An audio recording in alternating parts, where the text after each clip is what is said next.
Kindergarten. Ikatlong markahan. Ikatlong linggo. Tayo'y mga Pilipino. Ako ay Pilipino, dahil Pilipino ang aking magulang. Unang araw.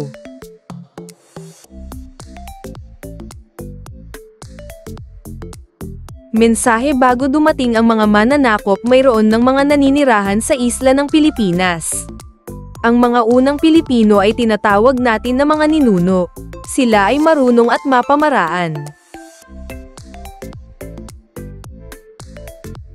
Noong unang panahon, bago pa man tayo ipinanganak at ang ating mga lolo at lola, bahagi ang Pilipinas ng isang malaking lupaing tinatawag na Sundaland.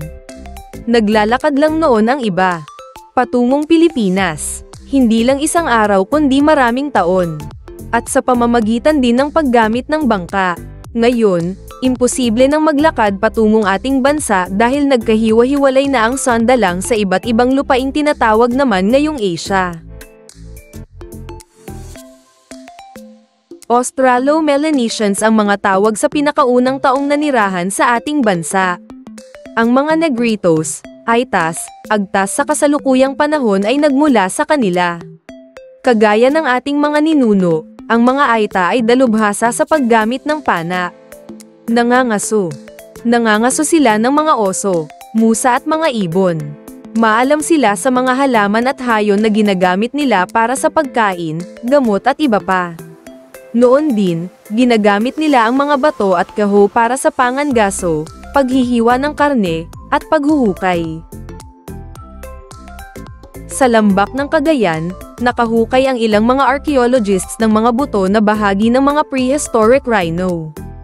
Kabilang din dito ang ilang mga kagamitang ginagamit para sa pangangaso sa mga ito at sa pagkain.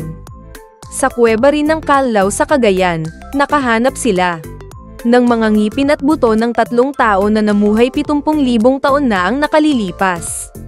Tinatawag sila ng mga scientists na Homo luzonensis. Ang iba naman ay tinatawag din silang the most ancient inhabitant of the Philippines, before it was the Philippines. Samantala, sa kuweba naman ng Tabon sa Palawan, nakahukay naman ng buto ng binti, bungo, panga at ngipin. Pagmamay-ari naman daw ito ng 2 tao na nanirahan naman 45,000 hanggang 50,000 taon na ang nakalilipas. Marami rin silang natagpuan sa kuwebang ito gaya ng mga likhang sining, palayok, clay jars at mga kaldero. Gumagawa rin sila ng apoy. Mula rito, naniniwala ang mga siyentista na kinakain nila ang mga maliliit na hayop gaya ng mga insekto, paniki, ibon at mga isda. Iyon ang buhay nila sa mga kuweba. Ipakita ang kuweba sa photo chat sa pagsisimula ng lina ito. Araw-araw ay pagkakataong makapangaso para sa pagkain at para rin protektahan ang sarili. Ligtas na lugar ang kuweba para sa ating mga ninuno.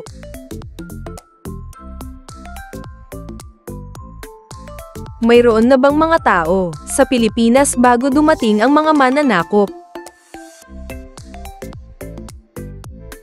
Ano ang tawag natin sa kanila? Mga sinaunang tao sa Pilipinas. Tabon man, Callao man.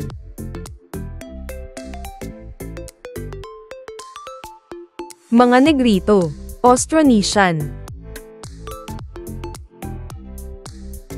Paano namuhay ang ating mga ninuno?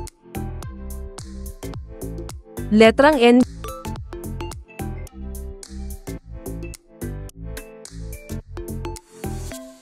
Bilang 18.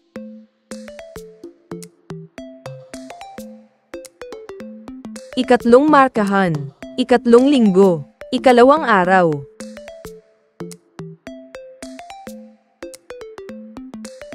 May 3 pangunahing pulo ang Pilipinas: Luzon, Visayas, at Mindanao. Mayroon tayong 17 rehiyon. Ito ay binubuo ng 81 na mga probinsya. Maraming magagandang tanawin sa ating bansa. Anong pangalan ng lugar o probinsya kung nasaan ang iyong paaralan? Saang rehiyon ito kabilang? Ito ba ay nasa Luzon, Visayas o Mindanao? Anong mga magagandang tanawin ang nasa ating lugar o probinsya? Mga magandang tanawin sa Pilipinas sa Luzon.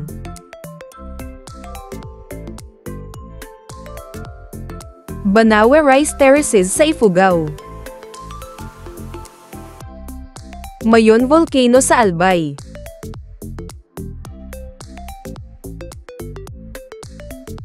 Hundred Islands National Park sa Pangasinan.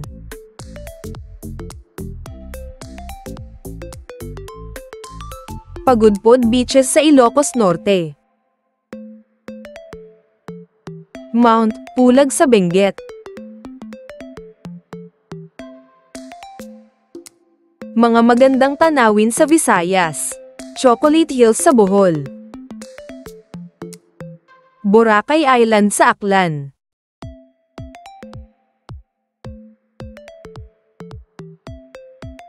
Oslob Whale Shark Watching Cebu. Coasan Falls, Cebu. Kalangaman Island, Leyte. Mga magandang tanawin sa Mindanao. Siargao Island sa Surigao del Norte. Mount Apo sa Davao.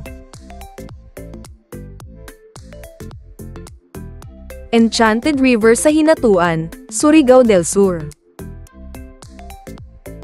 Maria Cristina Falls sa Iligan City. Samal Island sa Davao del Norte.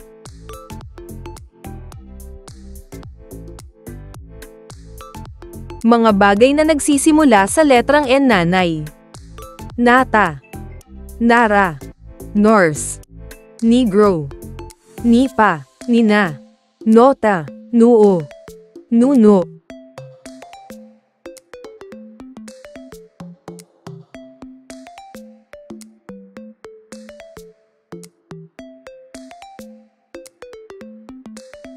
Ikatlong markahan. Ikatlong linggo. Ikatlong araw.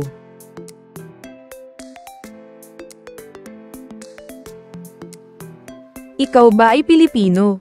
Paano mo nasabi ito? Saan ka ipinanganak? Saan ipinanganak at lumaki ang iyong mga magulang? Ang natural-born Pilipino ay ipinanganak na Pilipino. Kapag isa o parehong magulang ng bagong ipanganak na bata ay Pilipino, Pilipino rin ang bata. Tayo at ang mga magulang natin ay ipinanganak at lumaki sa iba't ibang lugar sa Pilipinas. Chinoy. Philams.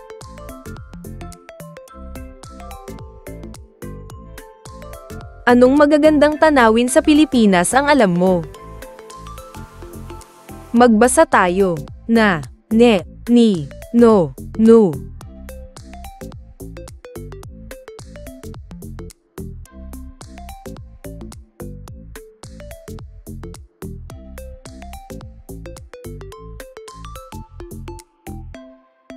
Ikatlong markahan. Ikatlong linggo.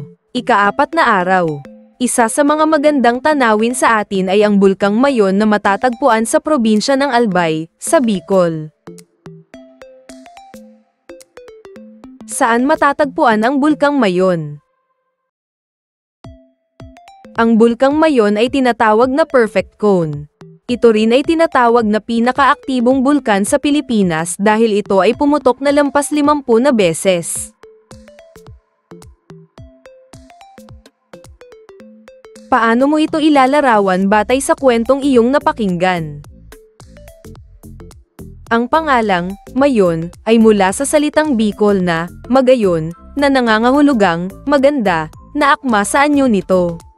Bahagi ito ng Albay Biosphere Reserve na kinilala ng UNESCO dahil sa ecolohikal at kultural na halaga nito.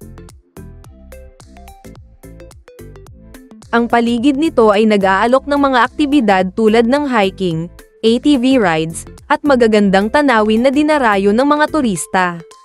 Ang Bulkang Mayon ay simbolo ng likas na kagandahan, kasaysayan, at kahalagahan sa kalikasan, na siyang ipinagmamalaki ng mga Pilipino.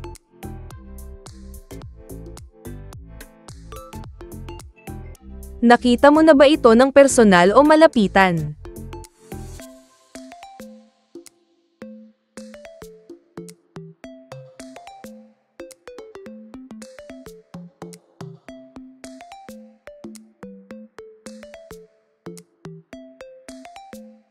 Ikatlong markahan. Ikatlong linggo. Ikalimang araw.